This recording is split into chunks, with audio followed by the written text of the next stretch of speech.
A história que vou contar começa em uma floresta, em algum lugar na Tanzânia. É um lugar onde não há vida humana. É um mundo selvagem. Nestas árvores encontram-se os cólobos. São macacos do velho mundo. Ao alvorecer, ouvimos os cólobos machos rugir. Esse grito marca sua autoridade em um território. Os cólobos vivem em clã, cada um em uma parte da floresta. Essa regra de vida deve ser respeitada. No entanto, o cólobo não é um guerreiro. É um animal habitualmente pacato que protege a família.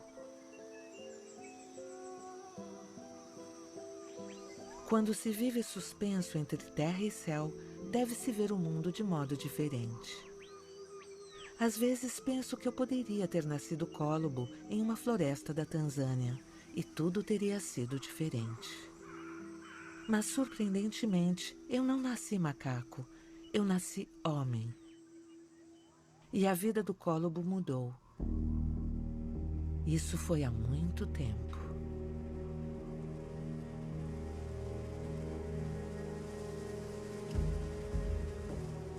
Um dia, os cólobos tiveram um choque. A floresta deles desapareceu, substituída por uma plantação de chá. O cólobo nunca tinha visto isso antes. O que o cólobo também nunca tinha visto era eu. Ele nunca tinha visto um ser humano. Ele ficou perplexo ou curioso. Ele me observou colhendo o chá. Esta plantação era minha, era o meu território. O cólobo não tinha entendido, então eu o capturei.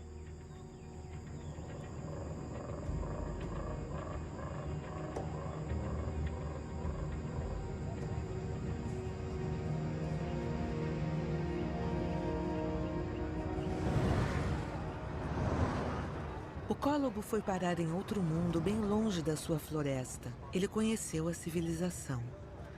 Eu encontrei um papel para ele. Ele me diverte. Eu não posso fazer mais nada com ele. Depois do leão ou do elefante, ele talvez se torne também um herói de documentário ou propaganda. Ele foi enxotado de suas terras, mas sua imagem está comigo.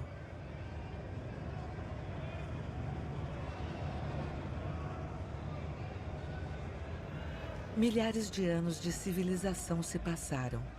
A existência desse mundo selvagem ainda nos fascina. Como se a natureza estivesse, de certo modo, em nós, apesar do progresso. Esta fascinação pelo mundo vivo não é recente. Ela remonta à própria origem da humanidade. Há 36 mil anos, nos muros das grutas, os homens pré-históricos pintavam bisões, leões, cavalos selvagens. Eles tinham medo, eles viviam submissos à natureza.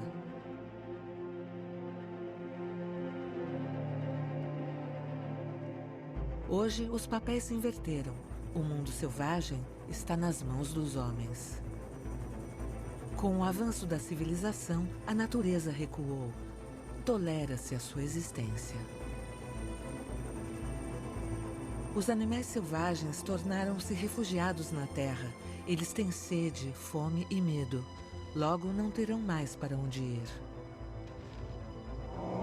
Desaparecem uns após os outros. São substituídos por um mundo doméstico que alimenta, que serve, um mundo útil aos homens.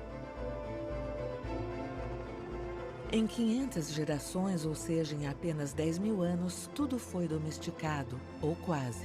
A agricultura mudou a cara do planeta. Agora é a vez da genética e da química. 4 bilhões de anos de evolução moldaram a vida na Terra. Progresso, esgotamento, clima. Em apenas algumas centenas de anos, a espécie humana abalou tudo. Nesse ritmo, como será nosso mundo no futuro? Ainda é tempo de abrir os olhos para o que nos cerca. Esta é a história de uma viagem para nos reconciliarmos com a Terra.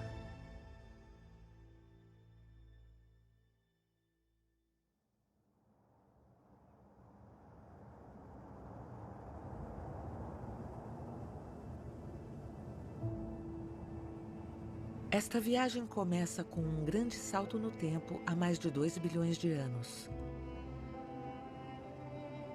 A história se apagou, mas resta um santuário escondido no coração da floresta amazônica entre a Venezuela, o Brasil e a Guiana. É um tepui, um platô de arenito banhado por chuvas tropicais, uma das mais antigas massas rochosas da Terra. É o Monte Roraima.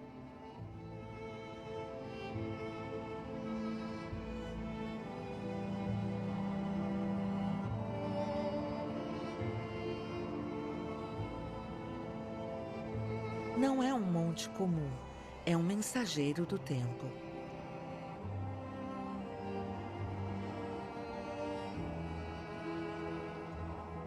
A história da vida na Terra está protegida nesta fortaleza natural, protegida das misturas de espécies, da poluição e dos homens.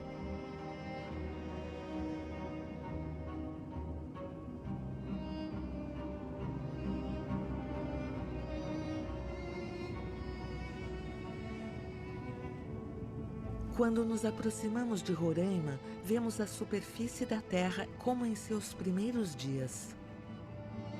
O solo não é fértil, é um mundo de rochas nuas, percolado, rico em minerais.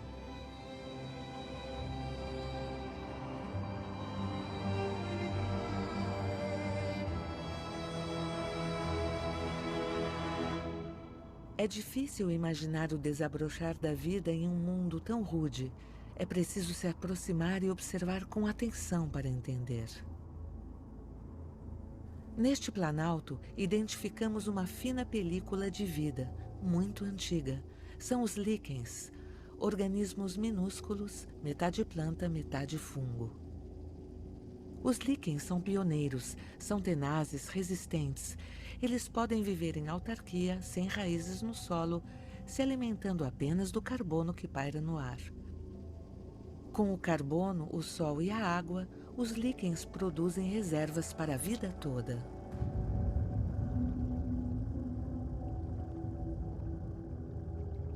Dentro desses líquens existem bactérias. É a unidade básica do ser vivo, a origem de tudo. Elas são minúsculas. Ainda hoje, elas realizam todas as funções vitais, contêm todos os códigos genéticos do ser vivo. Elas habitam em todos os meios, coabitam em todos os corpos, inclusive no meu. Mas neste estágio da história, estas bactérias colonizam principalmente as algas verdes que há nos líquens.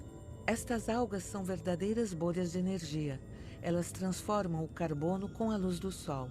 O incrível no líquen é o seguinte: as algas não utilizam essa energia.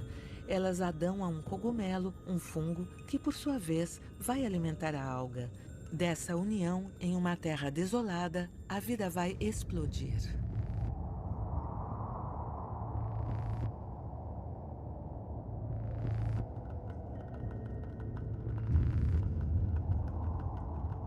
Os cogumelos surgiram muito cedo sobre a Terra. No entanto, são os grandes esquecidos da história natural. Seu reino fica à parte do reino animal e vegetal.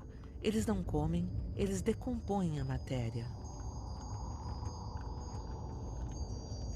Eles não têm cabeça nem galhos, mas uma rede de filamentos capaz de proliferar obstinadamente, mutar, mudar o curso.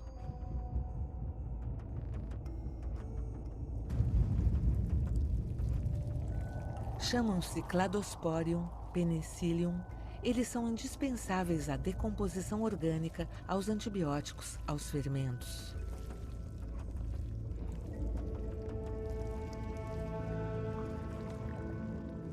Sua força é a resistência. Com suas reservas, eles resistem às secas, respiram qualquer tipo de gás, vivem quase em qualquer lugar, se agarram a qualquer coisa.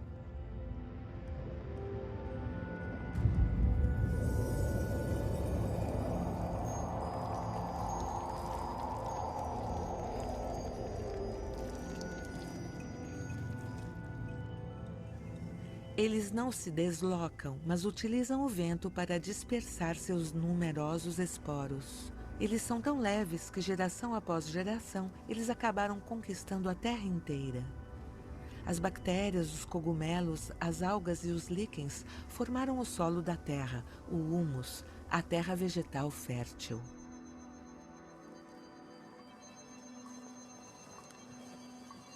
Atualmente, o solo contém uma rede infinita desses fungos minúsculos. Nós não os vemos, mas eles existem. Eles vivem em simbiose com as raízes das plantas.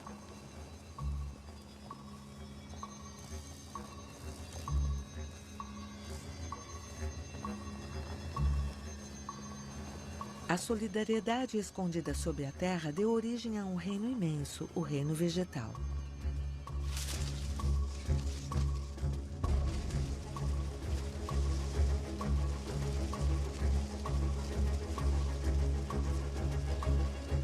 Do lado de fora, a vida não se arrasta mais, ela se ergue. É a corrida para a luz.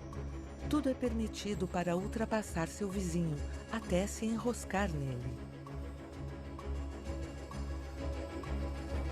Existem 300.000 plantas sobre a Terra.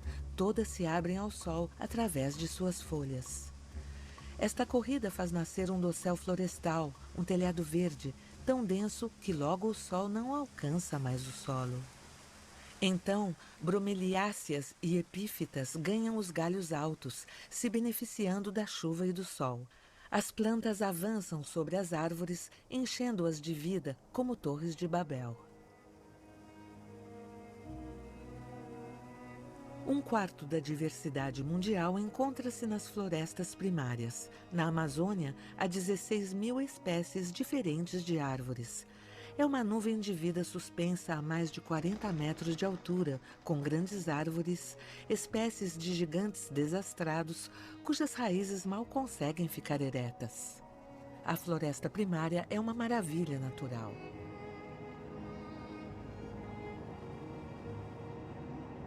Esse mundo verde devora o carbono do ar e o transforma em troncos e folhas. Em troca, ele produz oxigênio. Esse milagre começou há 350 milhões de anos, no período Carbonífero.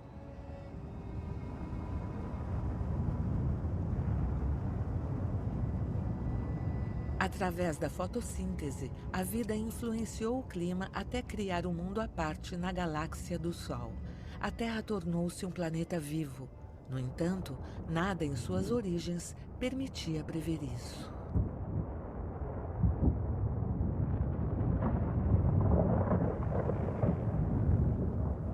No início, a Terra era sobretudo inóspita, um mundo de brasa e fogo.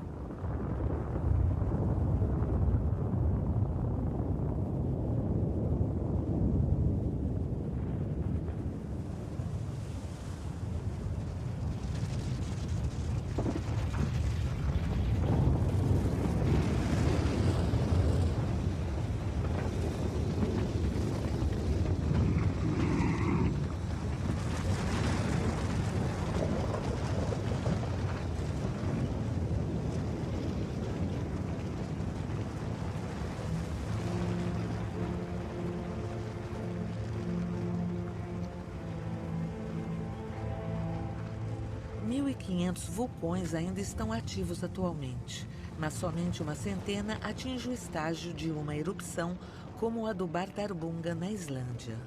É um vulcão vermelho efusivo que deve seu nome à cor das suas lavas que derramam a mais de 1000 graus.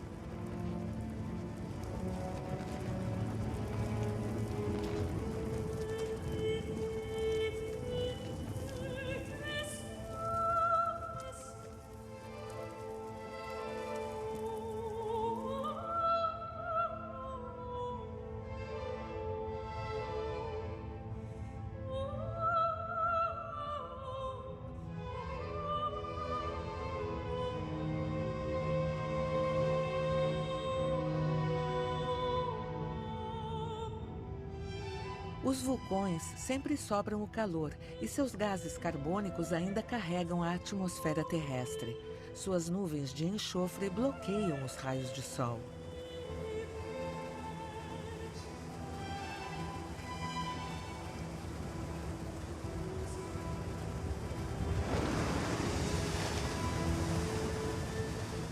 Ao longo dos períodos geológicos, a Terra sofreu terríveis extinções ligadas aos vulcões.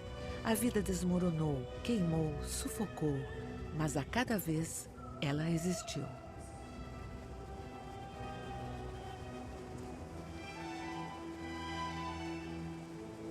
O segredo da vida na Terra é, na verdade, o oceano. Ele é o caldeirão, o fulcro de tudo.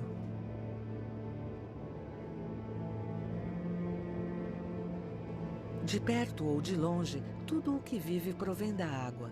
As algas geraram as plantas, os crustáceos, os insetos, e os peixes abriram o caminho aos vertebrados terrestres. Já o ancestral remoto dos homens devia parecer com uma destas iguanas marinhas. As últimas vivem em Galápagos. Esses tetrápodes são do grupo dos vertebrados aquáticos, os descendentes dos peixes. Tetrápodes significa 4 patas. Elas teriam servido para remar e um dia para andar.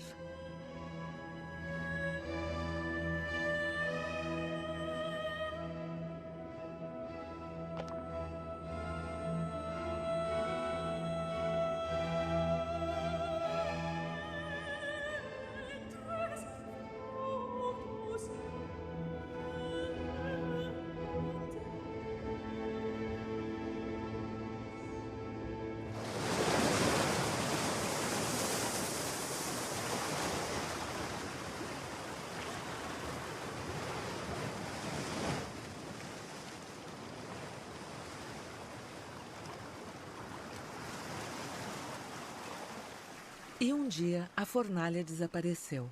As chuvas não eram mais ácidas, o clima era temperado, a atmosfera plena de oxigênio. As iguanas de Galápagos aproveitam o calor do sol. Elas perpetuam o caminho dos animais marinhos que aprenderam a respirar fora da água. A cada geração, seus órgãos evoluíam. Alguns conservaram brânquias e pulmões ao mesmo tempo. Esta mutação anunciava a era seguinte, a conquista das terras.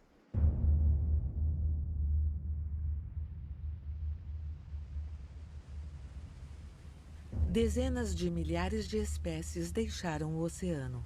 Este longo caminho as levou para além do mundo conhecido, para as florestas primárias. 200 milhões de anos foram necessários a esses aventureiros para alcançar esse novo mundo. Os primeiros que conseguiram não foram os mais fortes, pelo contrário, foram os menores, como as salamandras, o grupo dos anfíbios.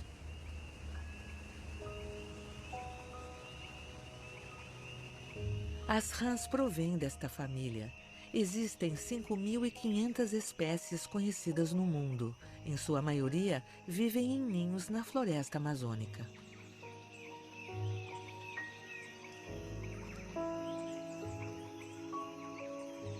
A rã waterfall é pequena, do tamanho de um selo postal. Ela tem ventosas nas patas que a ajudam a agarrar-se nas árvores.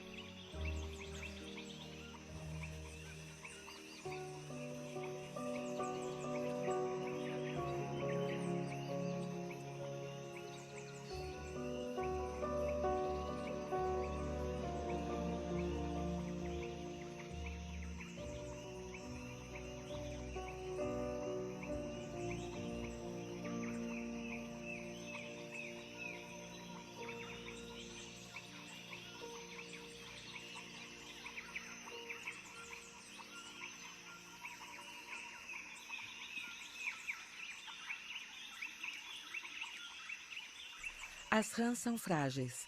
A sua pele absorve tudo. Ela contém substâncias vitais, venenos e até anestésicos naturais. Elas são herdeiras extraordinárias da evolução das espécies.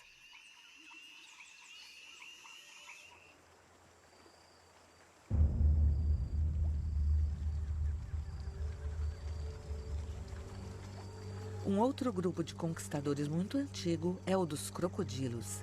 Eles têm a pele grossa e mandíbulas terríveis, mas na realidade, eles não são tão fortes assim.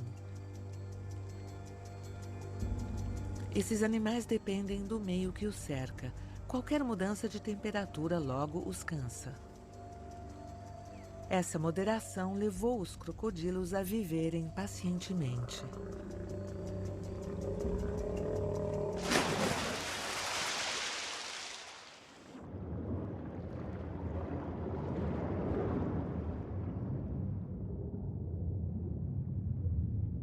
Essa paciência favoreceu a camuflagem e a arte da dissimulação. Ela produziu uma diversidade extraordinária de morfologias.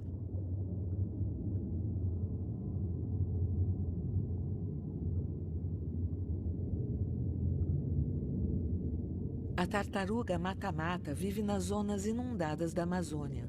Ela é capaz de prender a respiração por muitas horas e se disfarçar de folha.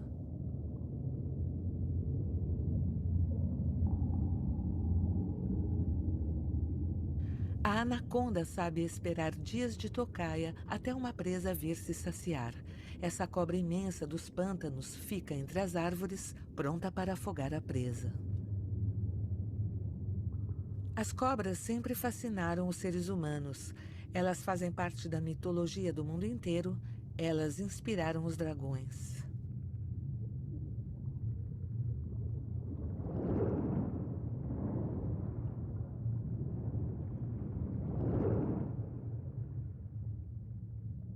Na Amazônia, esse lodaçal nunca dura muito tempo. Quando a chuva para, a água escorre para os rios e os animais buscam outra zona inundada.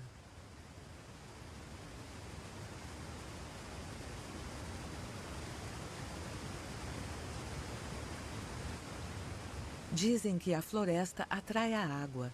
Uma chuva torrencial, às vezes até um verdadeiro dilúvio, geram rios imensos. Sem as árvores, as imensas cataratas do Iguaçu, no Brasil, não existiriam.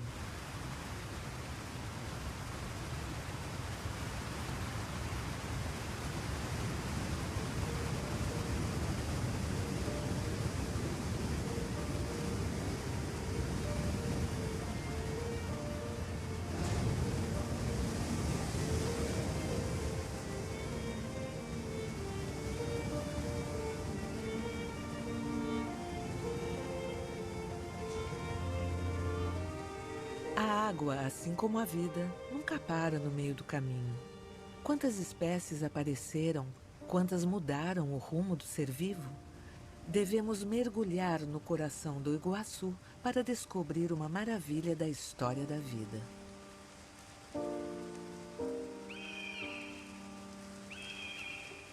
Há 200 milhões de anos, uma espécie tinha o mesmo ancestral da família dos crocodilos.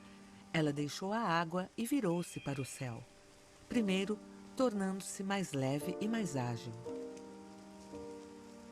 Sem dúvida, os primeiros se contentavam em avançar aos pulos. Os últimos deram o grande salto.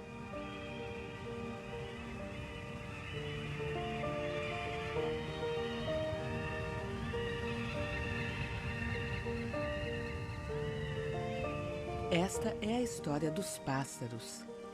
Voar permitia que vivessem em um mundo novo, como os andorinhões velhos que fazem seu ninho no coração das cataratas do Iguaçu para se proteger dos predadores.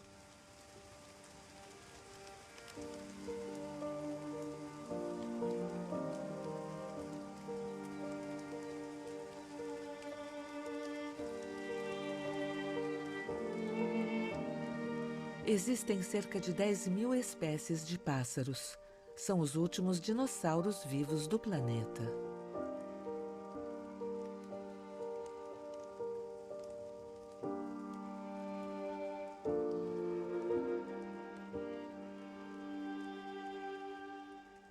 A floresta é a memória de todas as experiências da vida na Terra.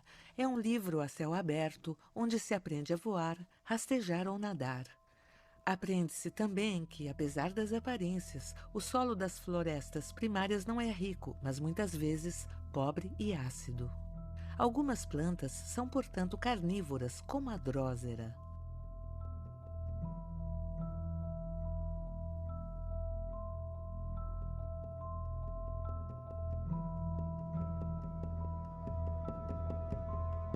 A drósera se cobre de orvalho para pegar suas presas. É uma armadilha. Os insetos são atraídos por seu cheiro e até pelo seu aspecto.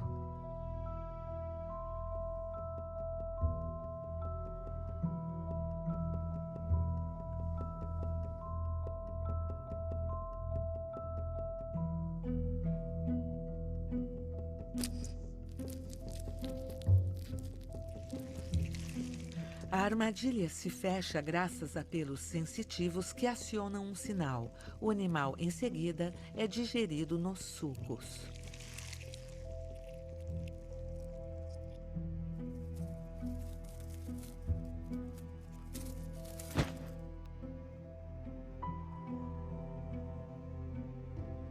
A Vênus papa-mosca leva entre 2 e 3 semanas para digerir uma presa. E um dia, ela lança ao vento um esqueleto vazio e aguarda sua próxima presa.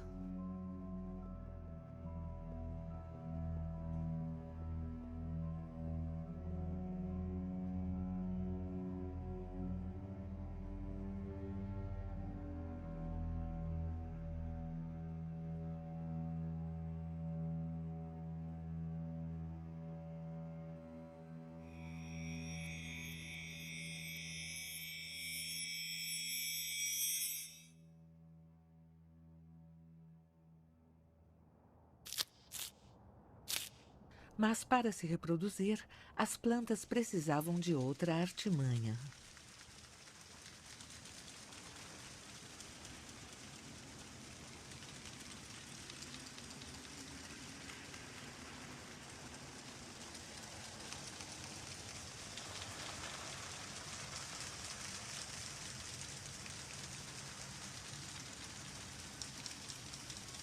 Neste mundo verde, quase monocromático, o olho só se exercitou para ver contrastes. À medida que a visão se aperfeiçoou, uma revolução incrível ocorreu. A revolução das cores.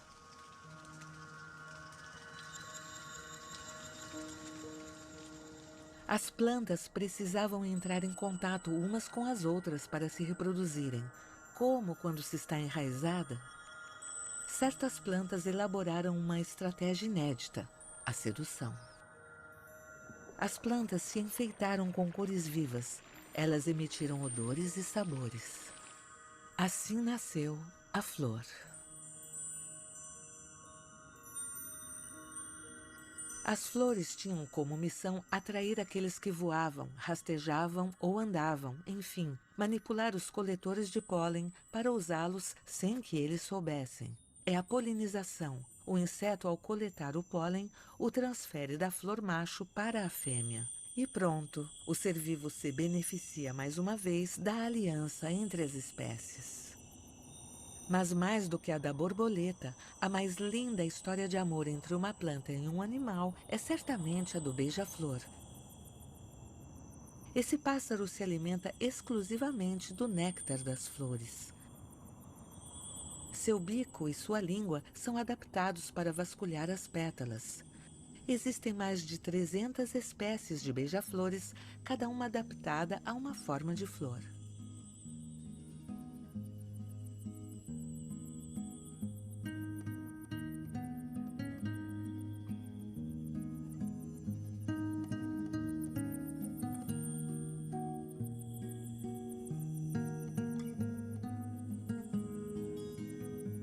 O coração do beija-flor bate forte, até 1.200 pulsações por minuto. Tudo vem do néctar da flor, tão rico em energia que lhes permite performances únicas. Esse pássaro é o campeão do movimento, mas não se engane, é a flor que comanda.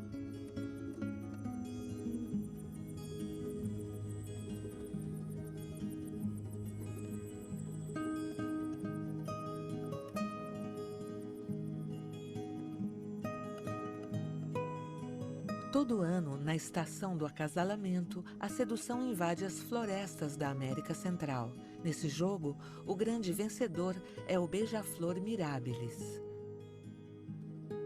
Essa espécie é muito rara, ela só vive em zona de montanha tropical.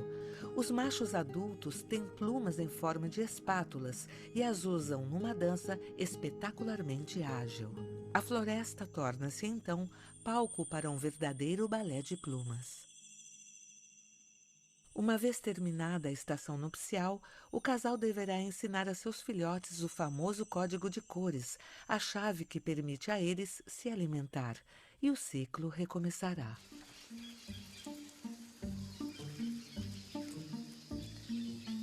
O que a floresta nos ensina é finalmente que a cooperação entre seres vivos é mais importante do que parece.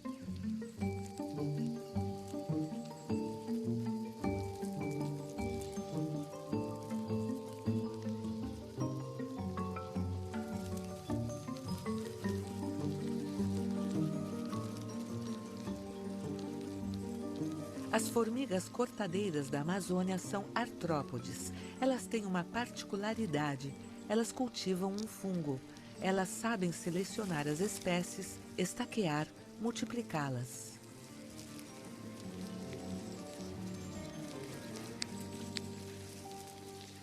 Elas se alimentam desse fungo, o que lhes permite ter o ano todo uma reserva, mesmo quando a estação é desfavorável. Algumas formigas não fazem nada, enquanto outras trabalham duro, mas esses insetos são de fato a origem da vida em sociedade, onde cada um ocupa uma posição e uma função em um grupo. A colônia torna-se então um superorganismo capaz de sobreviver à fome, capaz até de decompor árvores inteiras.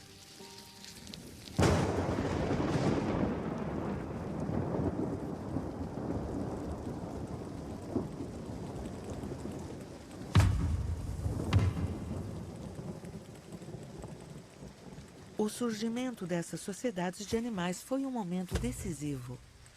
Ele marcou o fim de uma era de solidão em que cada um devia sobreviver, resistir, se agarrar à vida sozinho. Foi há 200 milhões de anos. É neste instante que começa a saga dos mamíferos.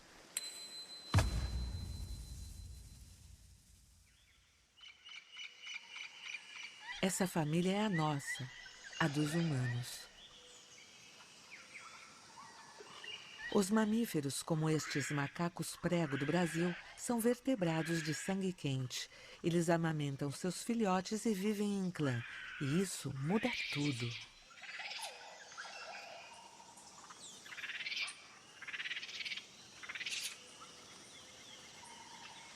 A vida em família oferece muitas perspectivas inesperadas, ajuda mútua e brincadeiras. É hora de um grande salto na evolução. O grupo favorece a cultura e a transmissão. A engenhosidade e a curiosidade levam à invenção das primeiras ferramentas. A experiência dos macacos prego é impressionante. É um presságio da etapa que modificará o mundo.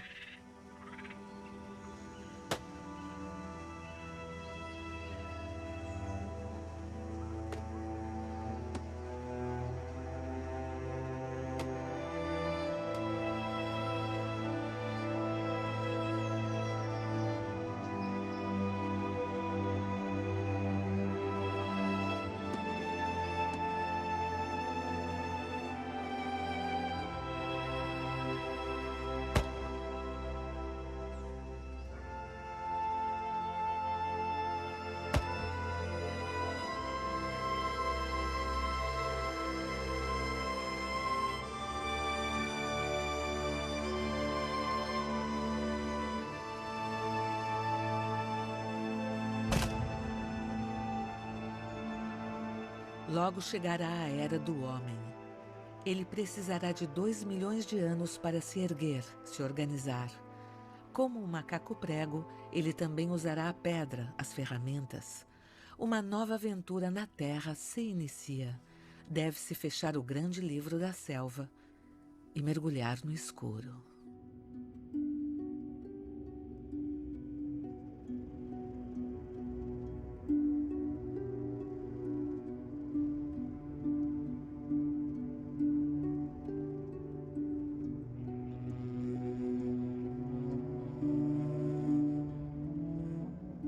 começa a minha história, a do ser humano.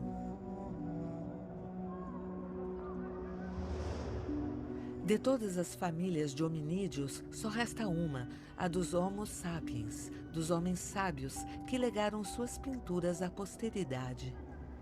Foi há 36 mil anos, na caverna de Chauvet, na França. O Homo sapiens deve sua sobrevivência a seu espírito. É provavelmente esse poder que o levou a representar o que o cercava. 1000 desenhos e pinturas feitos com óxido de ferro e carvão vegetal, pois o homem domina a técnica do fogo. Identifica-se 14 espécies de animais, dentre elas animais perigosos como os leões, os mamutes, os rinocerontes lanudos, os ursos. O homem não se desenha, ele desenha os outros seres vivos. Ele tem consciência da existência deles.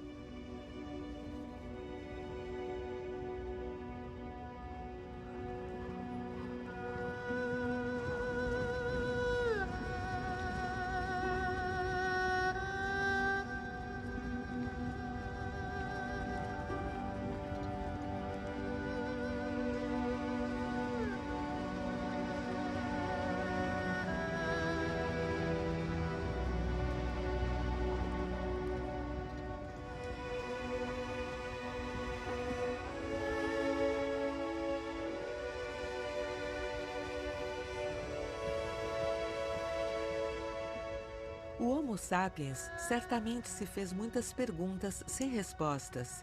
Então, ele preencheu seus vazios através da arte, da expressão, da cultura, toda uma rede de histórias e códigos de grande complexidade.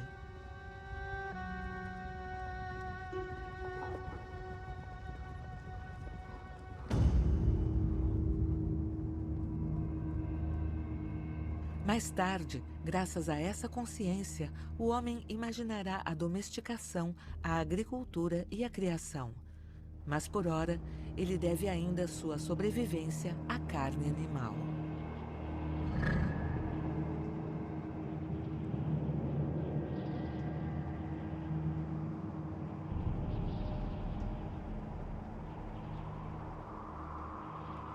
Era preciso se aquecer e se alimentar. O homem precisava de peles para se vestir. Era preciso matar animais bem maiores. E restava um mistério insolúvel, a morte. Essa passagem torturava as mentes dos primeiros homens.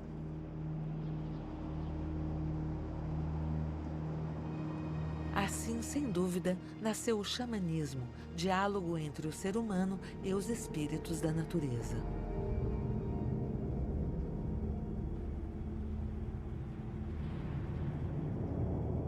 É um acordo com nossa consciência. A caça tornava-se então uma troca. Negociavam a morte das presas junto aos espíritos da floresta. Tudo era vida. A água que canta no rio, as rochas que o margeiam.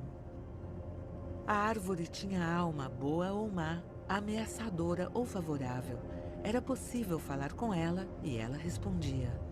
Essas crenças ditas animistas eram muito comuns na pré-história. Consciência ou crescimento, o Homo sapiens estava em contato direto com o mundo vivo.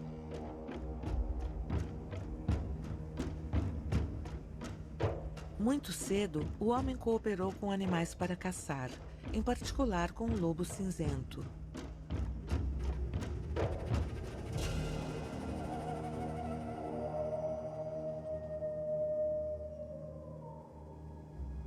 O lobo é um animal de clã. Ele também caça para se alimentar.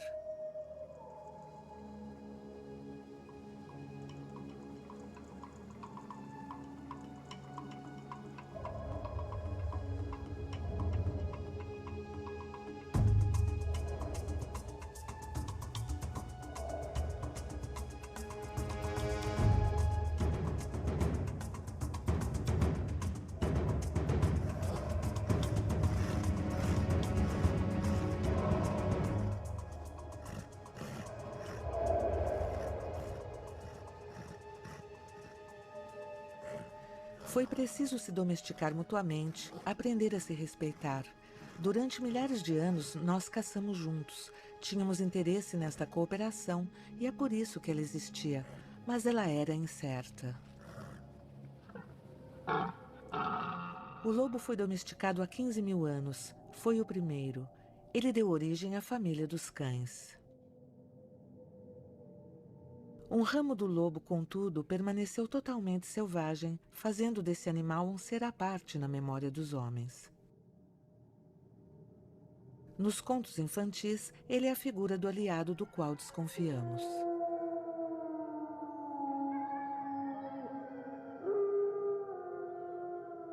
E o lobo selvagem tornou-se um inimigo. Um outro animal apareceu para servir ao homem.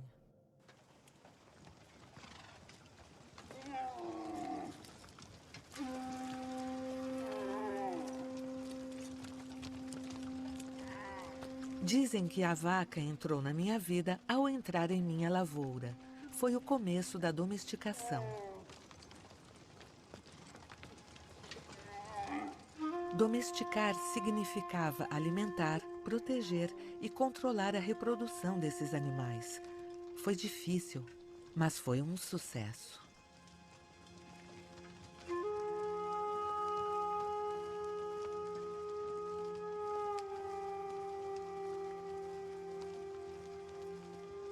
Existe hoje mais de 1 bilhão de bovinos no mundo, todos descendentes de um pequeno grupo de auroques selvagens domesticados no Oriente Médio. Isso foi há 10 mil anos. As relações entre o homem e o mundo vivo foram perturbadas.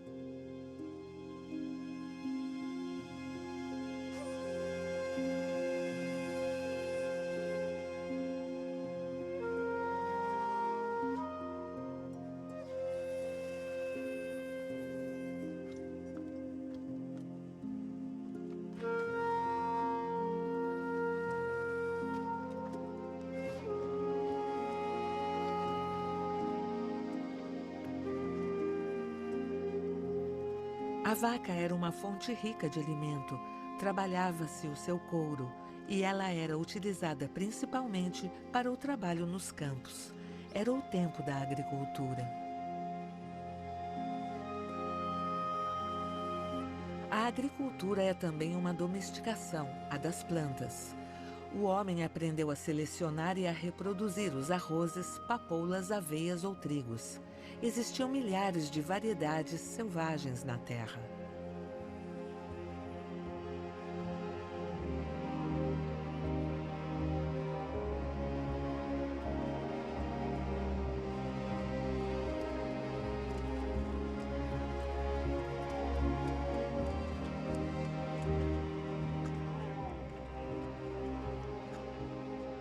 Apesar do progresso técnico, os animais ainda existem. Eles são a força daqueles que têm pouco. Há hoje 1 bilhão e 350 milhões de camponeses no mundo.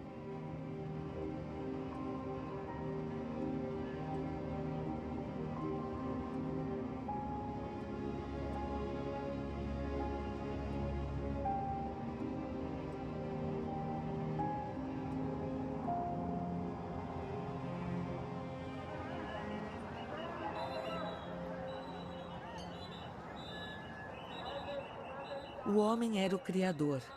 Ele era o dono também. Os animais domésticos traziam prosperidade. Eles eram o seu orgulho.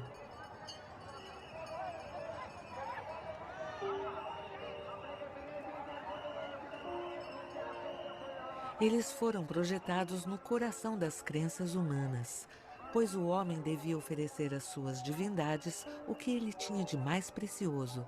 Os animais tornaram-se oferendas.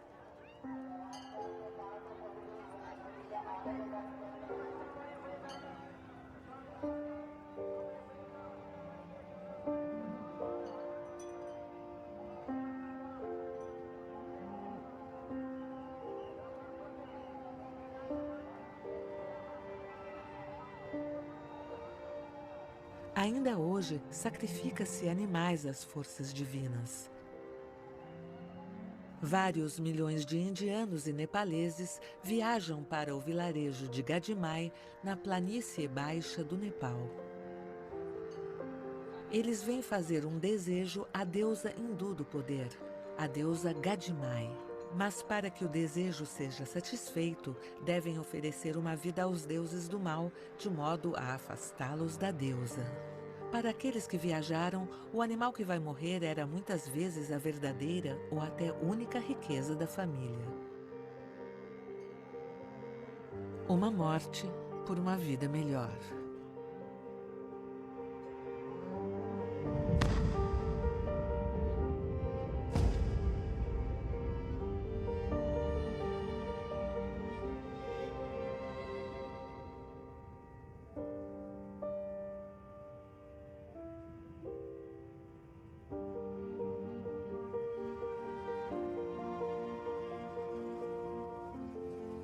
$200.000 animais, búfalos, mas também cabras, foram sacrificados no Festival de Gadimai em 2014. Foi o último. O sacrifício não existirá mais. A opinião pública indiana e nepalesa conseguiu finalmente a proibição definitiva. Gadimai é um símbolo, uma imagem que fere, mas no fundo, fazê-la desaparecer não muda nada. Eu tenho o direito de vida e de morte sobre o planeta.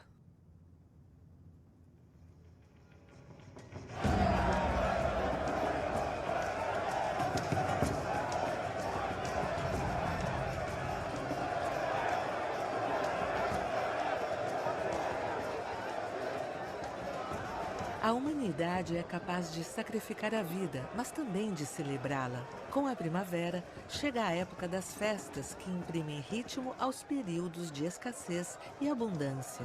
Na Índia, a cada ano, é o festival Holi em que rezam para a volta da terra fértil.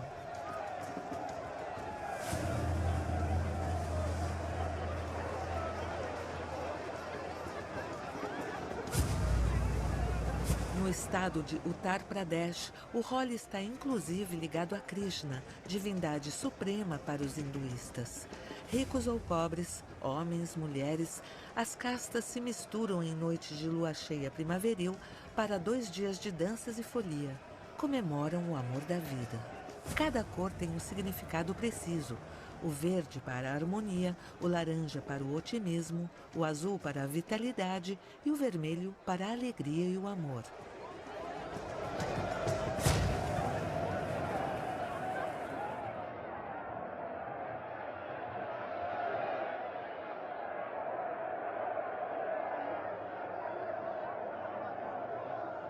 O espírito das plantas e o xamanismo desapareceram.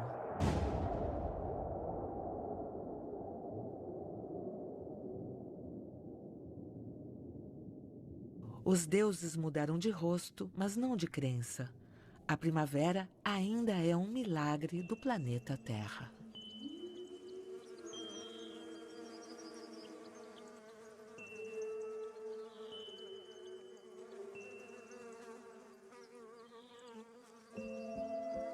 A primavera se deve a estas abelhas.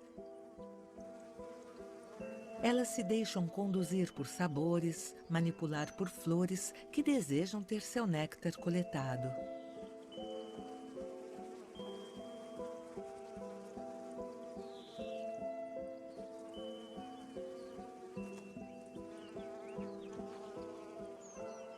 Em uma colônia, as batedoras percorrem o terreno e, quando encontram as flores certas, espalham a novidade para as outras. Se uma delas descreve um círculo, isso significa que a flor está próxima do ninho. Se a abelha avançar zumbindo, ela indica a direção em relação ao sol de um bosque mais distante. As operárias vêm então apalpar a exploradora em busca de odores para avaliar o interesse dessa descoberta. E começa assim um balé entre elas. É um voto para decidir se a colônia vai sair para buscar néctar.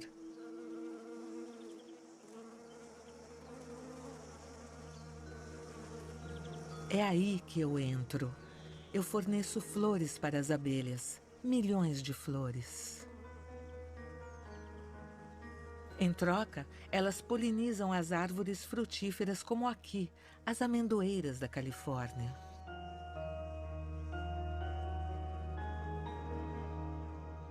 Eu lhes ofereço a abundância, mas tem um preço. Coletar o néctar e o pólen da mesma flor pode ser perigoso para o inseto. As abelhas podem se envenenar com os pesticidas utilizados para tratar as árvores. Eu sacrifico uma parte destas preciosas operárias, porque a vida me parece uma fonte inesgotável.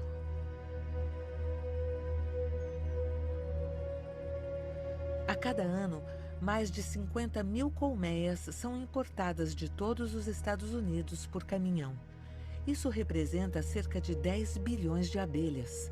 Elas ficam algumas semanas até polinizarem as árvores. 4 amêndoas em cada 5 vendidas no mundo são oriundas do estado da Califórnia. Essa obra-prima da agricultura racional rende 15 bilhões de dólares por ano.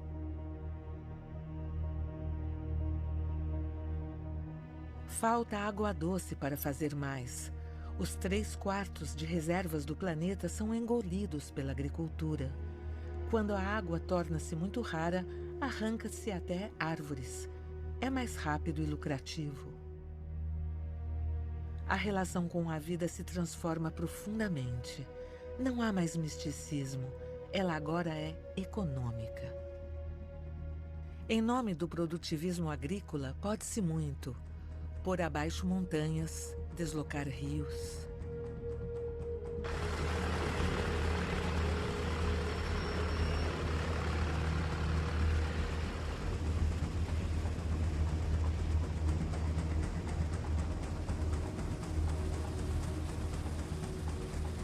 Ninguém queria queimar a floresta, mas ninguém queria ter fome também. As florestas primárias praticamente desapareceram. 1/3 da superfície mundial foi adaptado para a agricultura.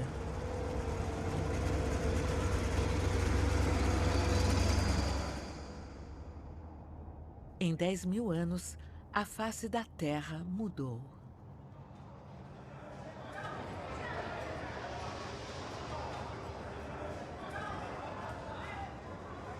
Todos os dias, 400 mil humanos nascem e 160 mil morrem. São 240 mil a mais para alimentar na Terra, a cada dia.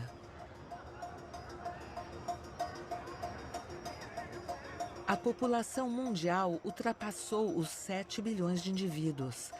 A economia corre atrás de um crescimento eterno.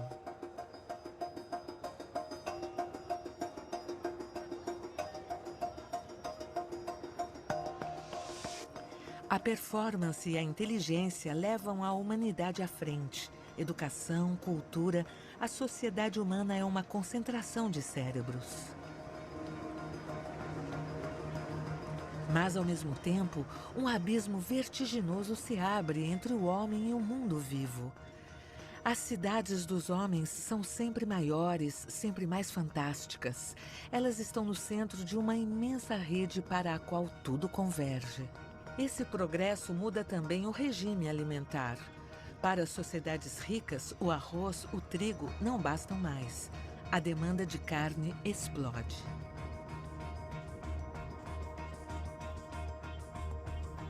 Lançada a plena velocidade, em pleno crescimento, a criação tornou-se, por sua vez, uma indústria globalizada.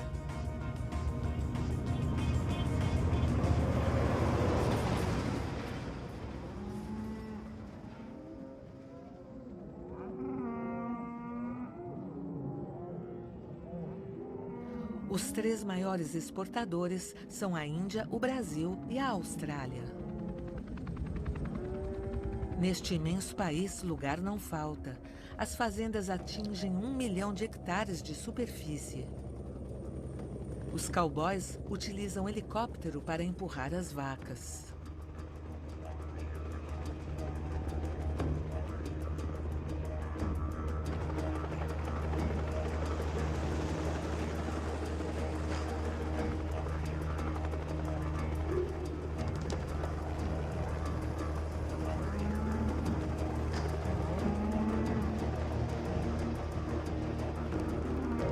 Perto de Darwin, nos territórios do norte, os ranchos possuem, em geral, 50.000 cabeças. Essas vacas são selecionadas por sua resistência natural. Elas provêm de cruzamentos entre a raça Brahman e Angus, capazes de viver sozinhas o ano todo.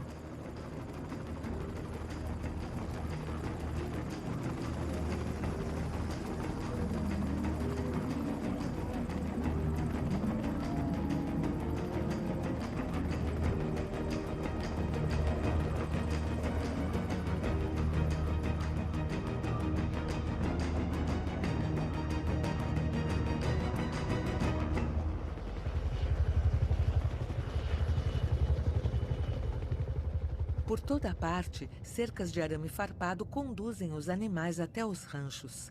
Uma vez por ano, esses imensos rebanhos são reunidos, marcados e vistoriados antes de serem exportados para os mercados da Ásia e Europa.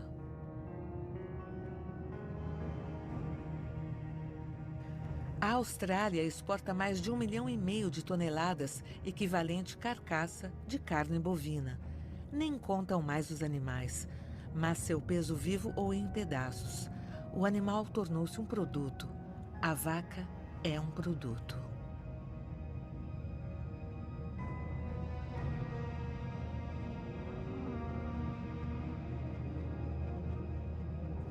Os Estados Unidos foram os pioneiros desta mercantilização da vida. Desta vez, dada a obrigação do lucro, não é mais uma questão de vida em liberdade ou criação familiar. O sistema baseia-se em parques de engorda que podem conter até 100.000 cabeças, uma alimentação sem capim, à base de milho e hormônios de crescimento. Os animais se alimentam até de farinhas animais, fabricadas a partir de carcaças de animais moídos. Esse coquetel de proteínas força o crescimento dos bovinos. Isso chama-se criação intensiva. Esses animais são alimentados sob vigilância científica, mas no fundo são engordados para produzir mais carne, mais rápido, mais barato, para haver lucro. Então, eu fecho os olhos. A vaca e a cabra também se tornaram máquinas para sintetizar matérias-primas. De um lado, injeta-se água e rações.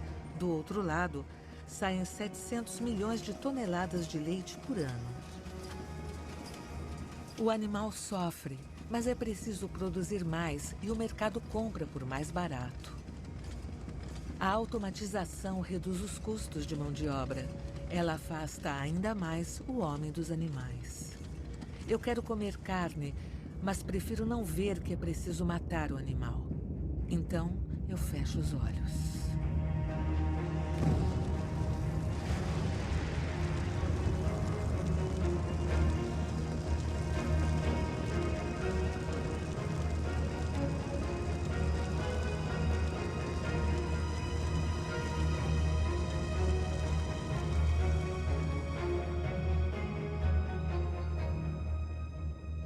A cada ano, o homem mata e corta 60 bilhões de animais, 60 bilhões de vidas, cerca de 10 vezes a população humana, em um ano apenas. Só os matadouros industriais e os setores intensivos podem acompanhar uma demanda de carne que aumenta sem cessar.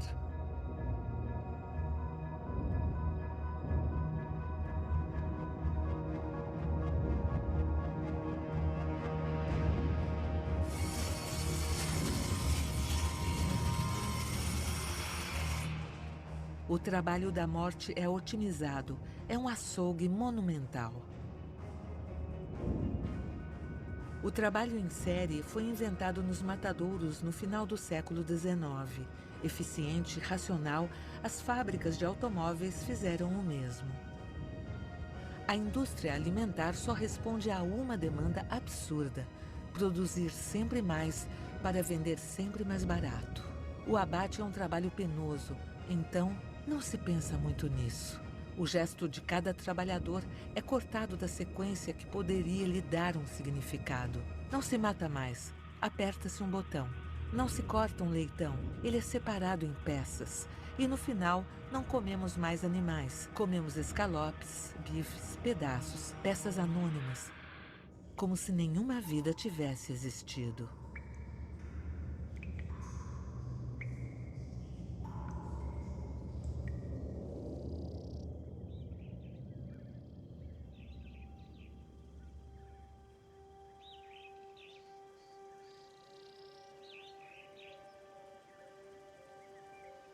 $10.000 anos. Isso representa apenas 500 gerações de homens. 10.000 anos bastaram para que a floresta desaparecesse e a savana retrocedesse. As espécies selvagens foram rechaçadas para as regiões mais remotas do globo. Em certos casos, os conflitos entre animais e humanos se multiplicaram. Foi preciso criar reservas naturais. O Botsuana abriga um dos maiores parques do mundo, o delta do rio Cubango. É um território onde os homens são mais raros que os animais. A vida é diferente ali.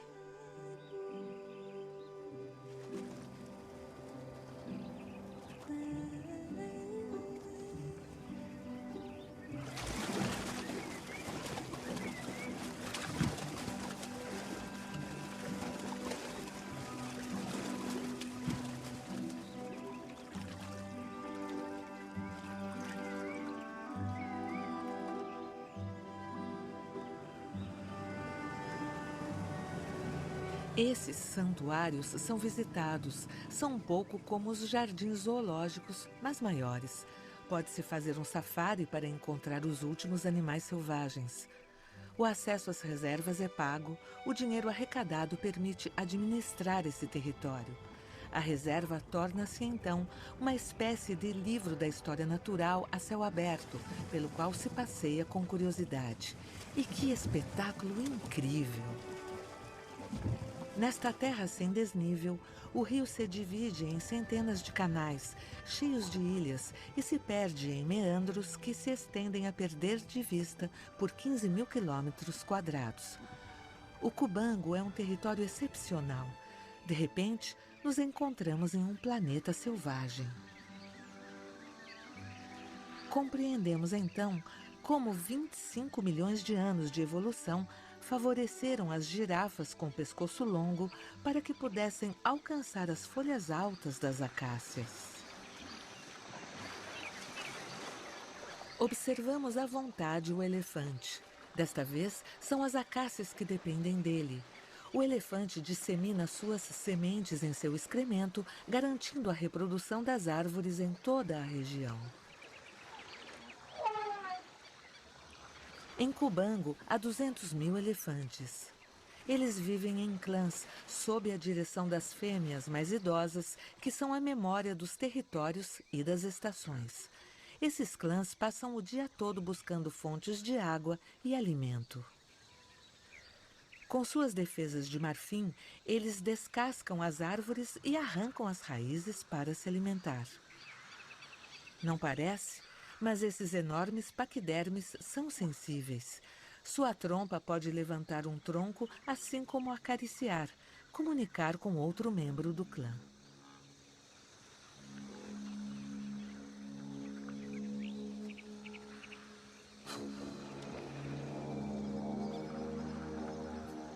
Observar esses animais selvagens é cativante, mas essas distrações são seres vivos. Sacralizar a natureza não resolve muita coisa. É uma medida de precaução para não precipitar o fim de um mundo que ainda me fascina.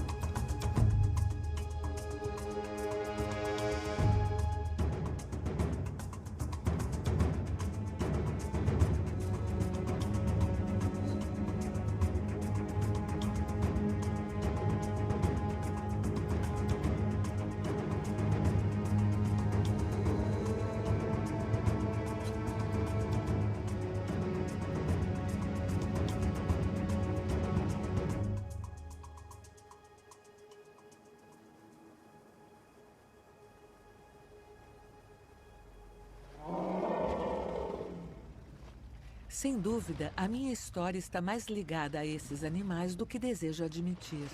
Ela desperta uma memória, um fio invisível que liga minha existência a todos os outros seres vivos. Eu sei disso, mas sei também que falta-me espaço.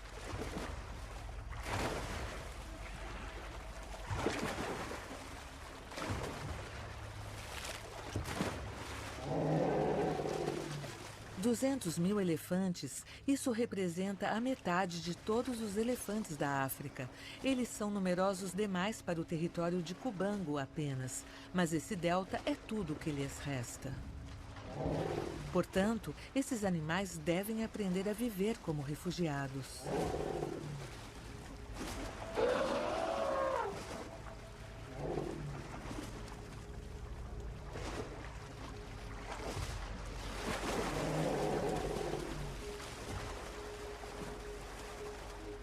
O Botsuana proibiu a caça, mas os elefantes têm a liberdade de migrar para os países vizinhos. A Namíbia vende licenças para matar. Essas licenças são legais e destinadas a regular as populações. Enquanto o excedente é avaliado, os números sempre variam. O que não muda é o princípio. Eu acabei sacrificando elefantes para proteger os últimos dentre eles. E no dia em que o hipopótamo ou o elefante renderem menos que a terra que eles ocupam, o que acontecerá?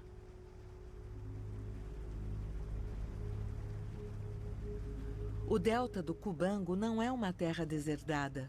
É um delta exuberante graças à água do rio. Esta mesma água ameaça hoje a reserva. A Angola e a Namíbia, a montante do rio, precisam dela para irrigar um vasto projeto de cultura de arroz. Se o projeto for levado a cabo, esse delta pode virar um deserto. E ao mesmo tempo, como não entender as populações que precisam de água para suas culturas? Pode-se escolher entre proteger elefantes e alimentar os homens?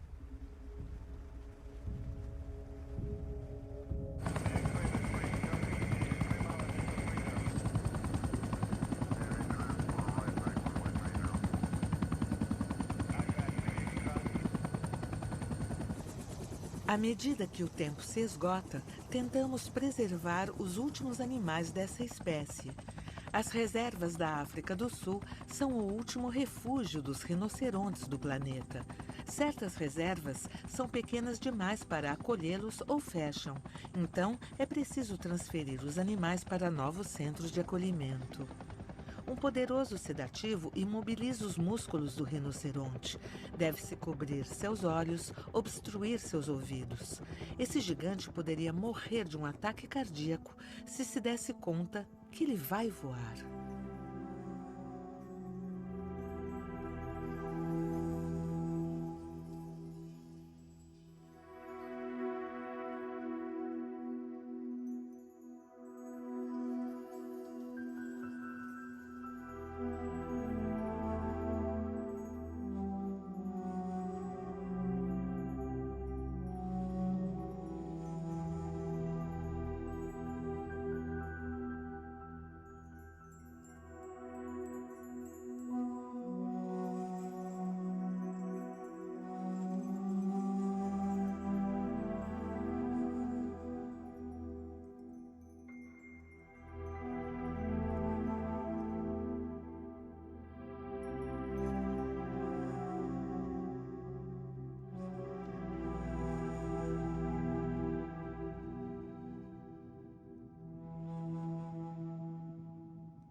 Essas transferências são raras. Acontecem graças a especialistas, veterinários, cientistas que dedicam sua vida a essa natureza selvagem.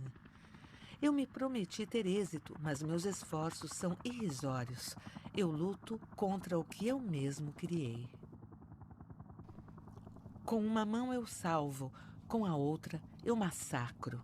O elefante é dizimado por suas defesas, o rinoceronte por seu chifre.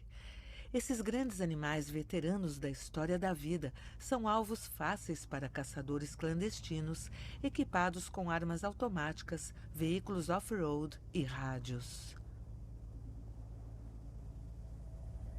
Restam apenas 20.000 rinocerontes no mundo, a maioria está na África. A espécie é protegida. Pensávamos que estava salva.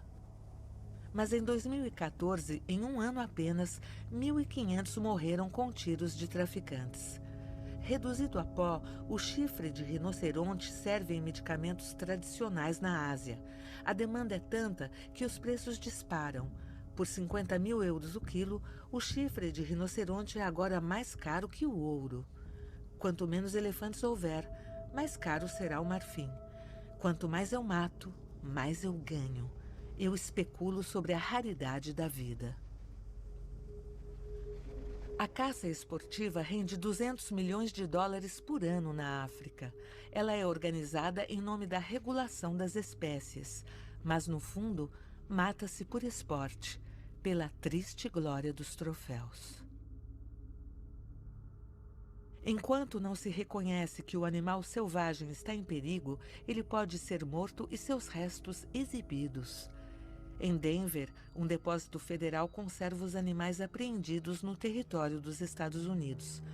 Milhares de bibelôs, roupas, acessórios, medicamentos arrancados de um mundo vivo. É um inventário triste que relata a posse, a crueldade, a dominação. 30.000 anos depois de chover, Denver é uma nova gruta, mas desta vez seus muros retratam uma grande loucura. A minha.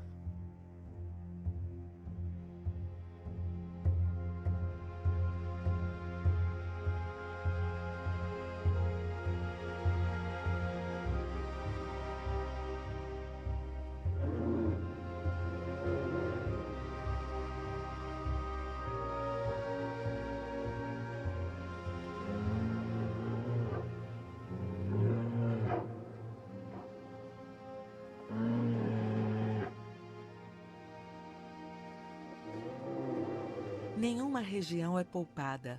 Até no norte, na região ártica, a vida está por um fio. É o reino do urso branco, o maior carnívoro terrestre. Esse animal lendário é hoje protegido por leis. Ele é até um símbolo. Ele revelou ao mundo que a banquisa estava derretendo, portanto, que o clima estava mudando. Mas no final, leis e símbolos não mudam muita coisa quando se é urso.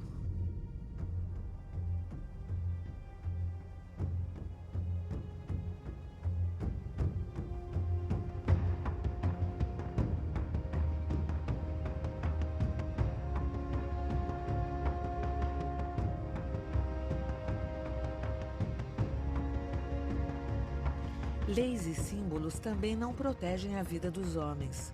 Os nenetes também estão desaparecendo. Esse povo da Sibéria sempre viveu aqui ao ritmo do frio, conduzindo rebanhos de renas selvagens.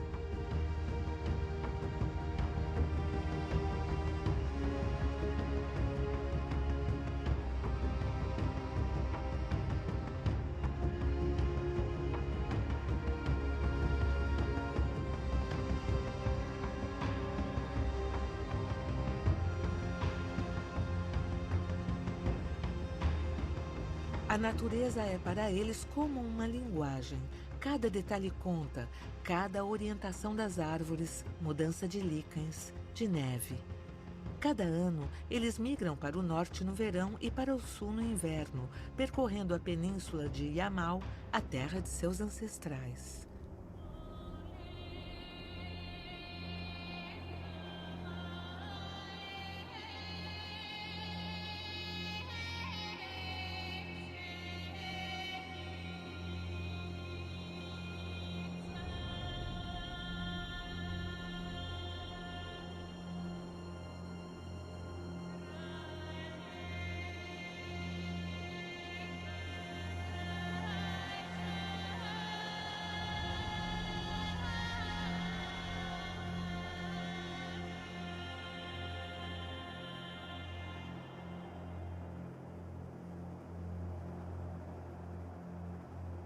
Os nenetes sobreviveram aos czares e à Revolução Russa.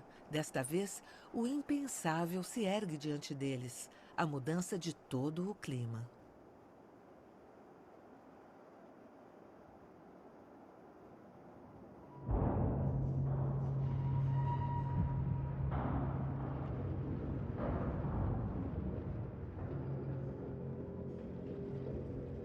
Os nenetes veem seu reino derreter ano após ano, e o pior é a civilização industrial que os alcança.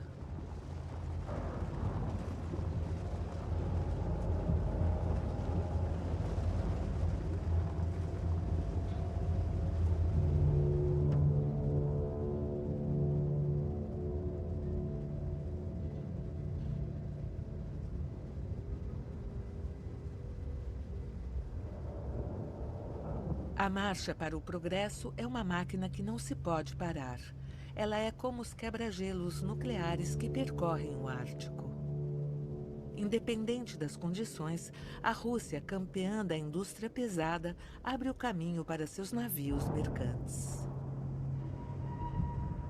Não é preciso mais saber interpretar o vento e o gelo, pode-se ir à Sibéria com qualquer tempo. O objetivo é chegar ao porto de Dudinka para carregar níquel.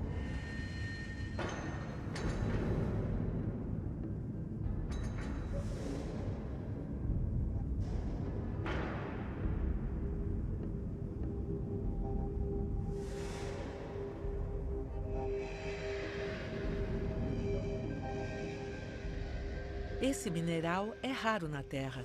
Ele sai de uma das maiores minas do mundo e também um complexo metalúrgico, a mina de Norilsk. O níquel é utilizado para fabricar ligas metálicas. Ele serve para toda a metalurgia. Ele entra até na composição de moedas.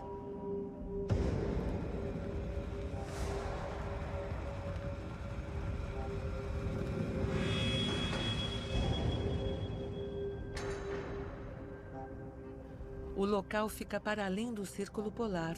Ele fica mergulhado no escuro 4 meses por ano. Apesar do frio, até menos 50 graus, 170 mil habitantes vivem todo o ano nessa cidade de concreto, maltratada pelo gelo e degelo. Viver aqui é uma proeza, mas vive-se de verdade, joga-se hóquei no gelo, dança-se. No auge do inverno, é preciso ficar enclausurado. De todo modo, ninguém vem a Norilsk passar férias. Vem-se aqui para trabalhar para uma mina. Norilsk é apenas uma peça de uma imensa engrenagem. É a máquina que impulsiona a humanidade em uma corrida louca, mas grandiosa também. Ainda que envenene todo o planeta. Aqui de manhã não é mais para o sol que olham, mas para a direção das fumaças para saber qual bairro será tóxico.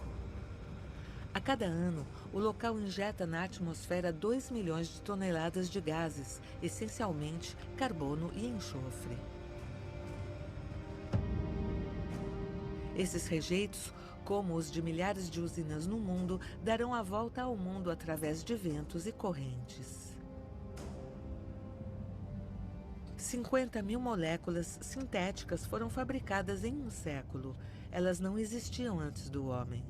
Hoje, essa química invade toda a Terra.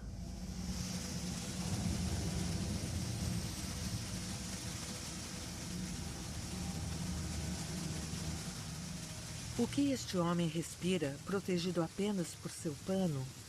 Por quem ele sacrifica a própria vida? Ter consciência do perigo não impede que continuem. 90% da superfície agrícola está cheia de pesticidas. Injetam milhões de toneladas de fertilizantes químicos no solo. Essa química intensa mata a cada ano 200 mil pessoas entre os operários que a produzem e os agricultores que a utilizam.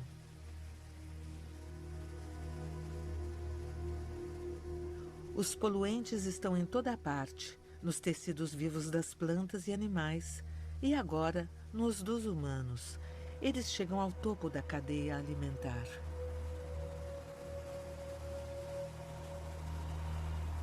Agora, um europeu em cada 2 tem no seu sangue moléculas sintéticas provenientes dos herbicidas. Mais de 1/3 da superfície cultivada do planeta foi degradado e as terras tiveram de ser abandonadas.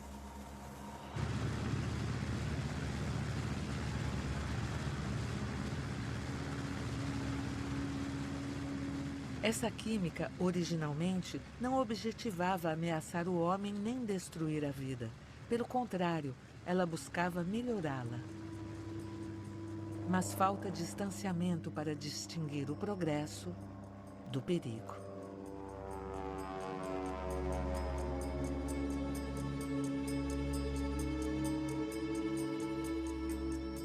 Depois da química, as esperanças se baseiam na genética. O sonho está aí, ao nosso alcance. Fazer crescer plantas por toda parte, talvez até extinguir a fome no mundo, graças aos organismos geneticamente modificados. Com os OGMs, não domesticamos mais as espécies, entramos em suas funções vitais para modificá-las. O algodão foi então corrigido para poder difundir seu próprio inseticida. O milho para resistir à borboleta que o devora. A soja para suportar doses mais elevadas de herbicidas. Poderíamos quase nos perguntar por que essas plantas não eram capazes de fazer isso naturalmente. As culturas de OGM se espalharam como um rastro de pólvora. Agora, elas são legais em 29 países. Há dúvida quanto ao perigo causado à saúde. No entanto, o mundo inteiro come OGM sem saber. Os OGMs servem de comida à criação intensiva. O boi agora é um produto da soja ou um produto derivado do milho. Os OGMs não solucionaram o problema da fome no mundo. As sementes são patenteadas, não reprodutíveis. Elas só servem uma vez, depois devem ser compradas de novo. Eu me pergunto onde terminará este avanço forçado que eu imponho ao ser vivo, em nome do lucro apenas.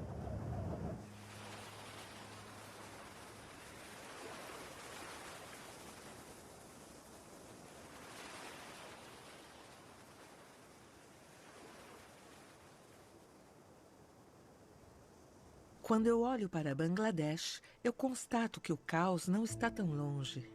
Nestas planícies alimentadas pelo Ganges e o Brahmaputra, cultiva-se ainda manualmente, segundo métodos seculares. As rendas são baixas, as colheitas aleatórias, devem se inclinar aos caprichos do rio, se adaptar às marés e à monção.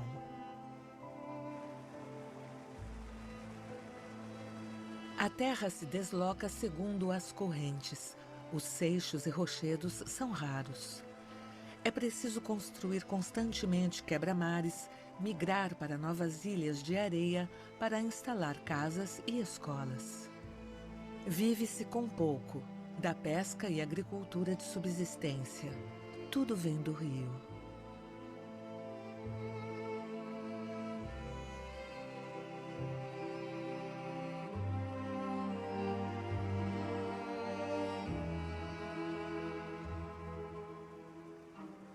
Bangladesh tem 160 milhões de habitantes, 160 milhões de pessoas totalmente dependentes da agricultura, portanto, do clima. Não nos damos conta ainda, mas uma mudança climática fará tudo desaparecer. As terras baixas serão rapidamente cobertas pelo oceano, os lençóis freáticos poluídos e toda a vida humana expulsa dessas terras.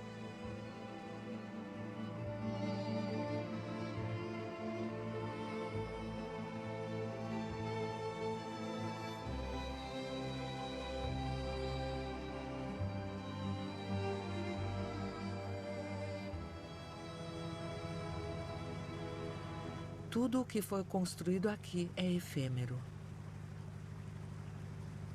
Dhaka, a capital do país, tem uma das maiores densidades do mundo, mais de 40 mil habitantes por quilômetro quadrado.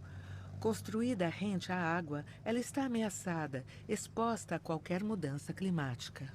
As terras agrícolas de Bangladesh diminuem, corroídas pela erosão e salgadas pelo oceano.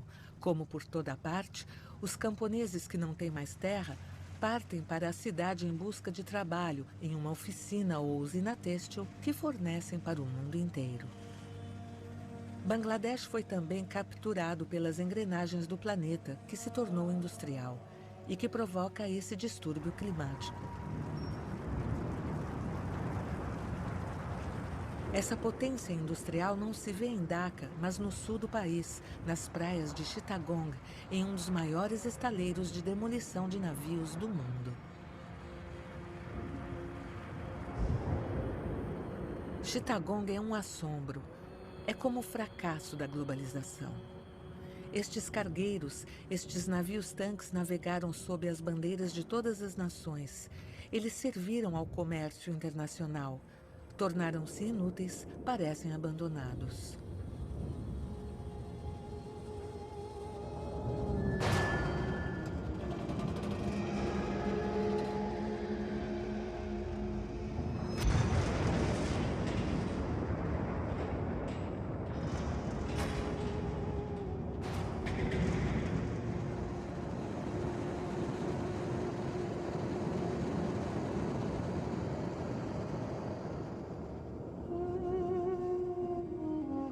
Estas obras monumentais, símbolos da potência industrial, são desmanteladas sem nenhuma proteção manual, ou quase.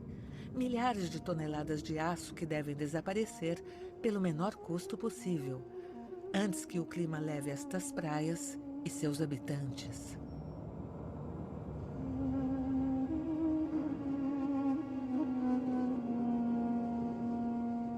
Como gêneros humanos tão diferentes coexistem na Terra, como a química de uns transforma a vida dos outros, como se tem fome aqui e não lá.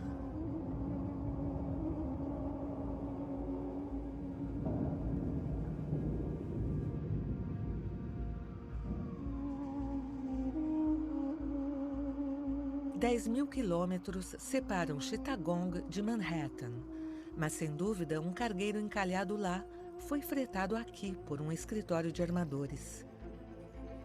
Sem dúvida também, um outro escritório compra cereais que vêm de Bangladesh para vendê-los a um outro país. Ou um outro, madeira, algodão, forragem. Estas plantas vivas são bens comuns negociados entre os andares dos escritórios, bens comuns que vendemos em milhões de toneladas.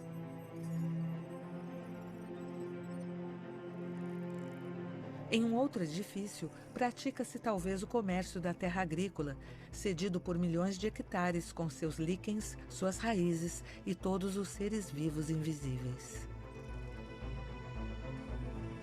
Mas uma ligação aqui na cidade pode também ordenar a proteção de uma floresta ou a preservação de uma espécie.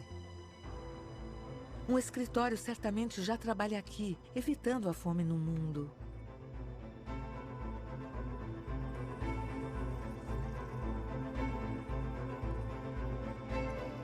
Prever, organizar, faz parte também das sociedades humanas.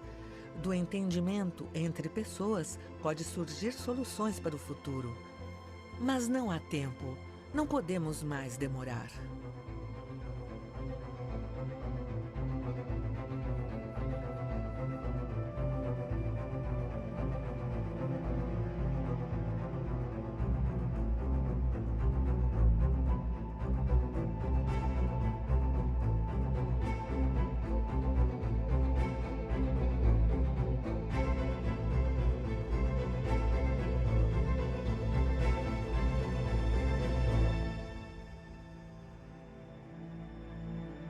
Em 40 anos, metade dos animais selvagens desapareceram. Estima-se que 60.000 espécies de plantas não existirão mais daqui até 2050. E há imprevistos. Como podemos proteger os últimos antílopes saigas quando metade da espécie se extingue em menos de um mês após um calor extremo? Poderemos erradicar a extinção dos últimos leões do continente africano, atingidos por doenças novas até então desconhecidas? O ritmo é 100 vezes mais rápido que a taxa natural. Os fatores se combinam. Se adicionarmos a pressão do clima, tudo está reunido para desencadear uma extinção em massa das espécies. Como não temer que depois de animais, plantas e outros seres vivos, o próximo na lista não seja o próprio homem? Então, desta vez, fecharemos os olhos, de uma vez por todas.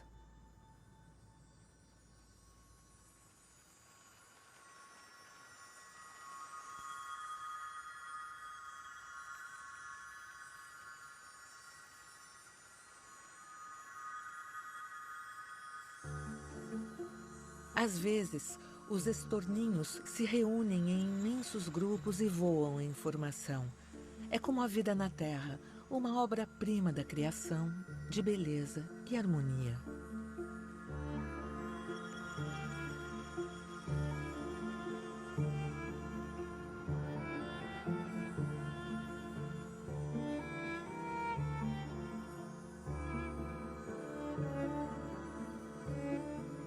Desde que o homem existe, a história do ser vivo foi moldada pela sua consciência. Considerar novamente a vida que nos cerca, voltar a ter atenção, respeito pelo outro ser vivo, ainda pode mudar muitas coisas.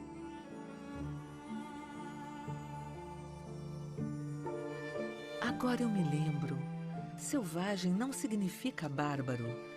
O selvagem não se opõe à civilização. Selvagem significa simplesmente aquele que mora na floresta. Defender o selvagem, defender a floresta, é um pouco como defender minha história, meu planeta, minha casa interior. Quanto mais observo este mundo selvagem, mais eu compreendo. É o ponto de referência que falta no meu caminho. Sozinho, lutando contra a minha civilização, eu consegui vencer a fome.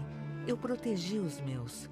Mas esta corrida é minha perdição hoje. Então, se eu reaprender a viver em harmonia com essa vida selvagem agora, eu voltarei a ser humano, para mim, para os meus, e assim protegerei minha própria espécie. Este amor pelo ser vivo está de certo modo cravado em mim. É ele que ainda fala à minha alma de criança. É ele que aperta meu coração quando sinto o vazio da morte. Então, deixem-me abrir os olhos para o mundo e olhá-lo com respeito. All around me are familiar faces, worn out places, worn out faces, bright and early for the daily races, going nowhere, going nowhere. The tears are filling up their glasses, no expression, no expression. Hide my head, I wanna drown my sorrow. No tomorrow, no tomorrow. And I find it kind of funny, I find it kind of sad. The dreams in which I'm dying are the best I ever had. I find it hard to tell you, I find it hard to take when people run in circles. It's a very mad world.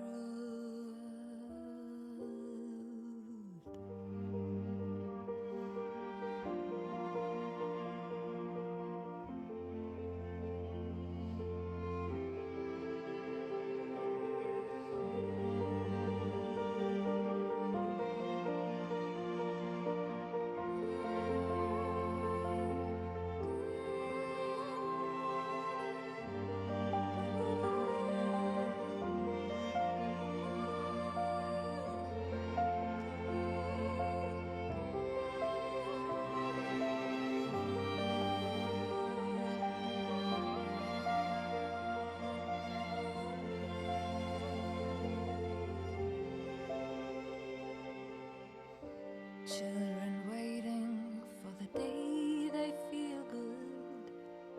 Happy birthday, happy birthday, and to feel the way that every child should sit and listen, sit and listen. Went to school and I was very nervous. No one knew me, no one knew me. Hello teacher, tell me what is my lesson? And she looked right through me, looked right through me. And I find it kind of funny, I find it kind of sad.